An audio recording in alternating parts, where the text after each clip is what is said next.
మీరు తేల్చుకోండి. మాకు ఈ సినిమాలు వద్దు. ఎవరి కోసం నేర్పిస్తున్నాం? ఇది మా ప్యాషన్, నాట్ ఫ్యాషన్.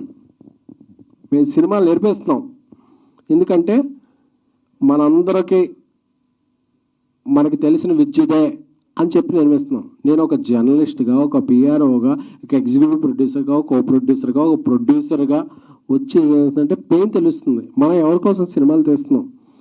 మనం ఎవరికో ఇది చేయడానికో నిర్మించట్లా, మన ప్యాషన్ కొద్దీ నిర్మిస్తున్నాం. So I'm requesting all 23 crafts, నలిగిపోతున్న, అరిగిపోతున్న, బాధలో ఉన్న నిర్మాత పక్షం ఎవరు? నిర్మాతలు చెప్తున్నాం కదా, 30% కాదు, 40, 50 వాటెవర్ మీరు చెప్పండి. ఒక ప్రైజ్, అది 30 20 ఇది పర్సంటేజ్ కాదు. ఇక్కడ సినిమాకే బిజినెస్ లేదురా సామి అంటే మాకు ఇది ఇవ్వాలి అంటే ఇది ఎవరు?